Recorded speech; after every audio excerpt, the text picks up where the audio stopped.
My name is Rachel Scharlepp. I'm a licensed clinical social worker in private practice treating children and adolescents for mental health issues. The families who end up in a place like this are obviously in need of help for one reason or another. A good majority of them are coming in because their parenting, as it is right now, is not working for whatever reason. And so usually it's not working because it's out of, that parent is reacting to the emotions that arise when their child misbehaves instead of strategically planning a way to intervene that actually addresses the behavior. Whether it's yelling at them or spanking them or ignoring the behavior, all of that might be fine if it is the right intervention for that child for that behavior. And so usually it's a mismatch. The parent is doing one thing and the child continues to do their thing, and the frustration on both ends just keeps going up. And then because the frustrations of the parent is reacting to more strong emotions and they're going more and more over the top usually, or the other extreme of just, I'm just going to pretend this isn't happening anymore.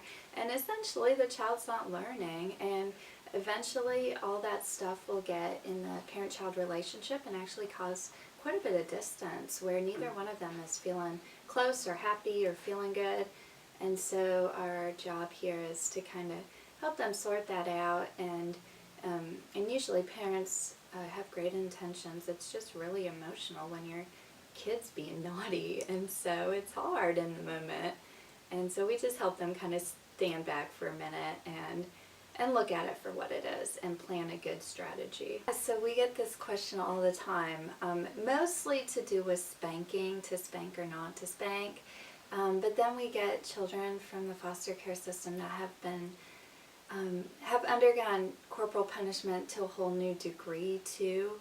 And I think no matter what it is, I think the punishment that the parent decides on has to be strategic. It has to be based on that kid and what they're trying to teach that child. And they have to really think out, like, is this really going to get my kid to learn what I'm trying to teach them? We've really, in my practice, really adapted Daniel Siegel's Brainwise parenting, and it's kind of a combination of both. It takes the values of parenting away from the situation and just, teaches parents, okay, when your child is doing blank, this is likely what's going on in their brain. And so what that allows the parent to do is say, okay, so if I want this behavior to change in whatever way I want it to, and now I understand what's driving the behavior in my little kid's brain, my intervention will match that a lot better. And so maybe it is a spank on the butt. Maybe it's giving the child options and teaching them consequences. Maybe it's snapping at them. It all depends. And if you match what you're trying to do to what is actually going on with brain chemistry, whatever you choose is going to be highly effective. And all of those, given different situations, are entirely appropriate. If they're coming from a place of planning and strategy instead of emotional reaction.